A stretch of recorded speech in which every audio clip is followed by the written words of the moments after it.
தசம எண்களை 10, 100 மற்றும் 1000ஆல் எப்படி பெருக்கிறது வகுக்கிறது அப்படிங்கிறத பார்க்கலாம். இப்போ 345.972 இன்ட்டு 10 அப்படின்னு கொடுத்துருக்காங்க.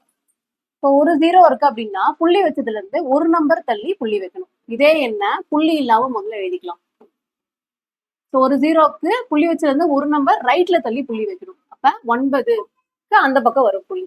அடுத்து இதே என்ன 100ஆல பெருக்கணும்னா என்ன பண்றது? ஸோ இதே என்ன அப்படியே எழுதிக்கலாம், புள்ளி இல்லாம எழுதிக்கலாம்.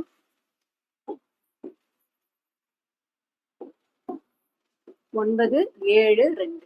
2 0ன்றதுனால புள்ளியில இருந்து 2 நம்பர் தள்ளி புள்ளி வைக்கணும். அப்ப இங்க வரும் புள்ளி. அடுத்து இதே என்ன 1000ஆல எப்படி பெருக்கிறது?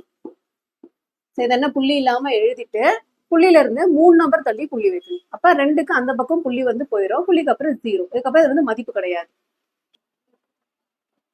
345.972 வகுத்தல் 10. இந்த எண்ணை எப்படி வந்து 10, 100, 1000ஆல் வகுக்கிறது அப்படின்றத பார்க்கலாம். இப்ப இதே எண்ணை வந்து புள்ளி இல்லாம முதல்ல நம்ம எழுதிப்போம். இப்போ ஒரு 0 இருக்கிறதுனால புள்ளியில இருந்து லெஃப்ட் சைடு ஒரு நம்பர் தள்ளி புள்ளி வைக்கணும். அப்ப புள்ளி வந்து இங்க வரும். ஸோ இதே என்ன 100ஆல வகுக்கணும் அப்படின்னா 2 0 இருக்கு, புள்ளியில இருந்து 2 நம்பர் லெஃப்ட் தள்ளி புள்ளி வைக்கணும். அப்ப இந்த இடத்துல வந்து புள்ளி வரும். இதே என்ன 1000ஆல் வகுக்கணும் அப்படின்னா 3 0 இருக்கிறதுனால புள்ளியில இருந்து 3 நம்பர் அந்த பக்கம் அப்படின்னா 3க்கு அந்த பக்கம் வந்து புள்ளி வரும்.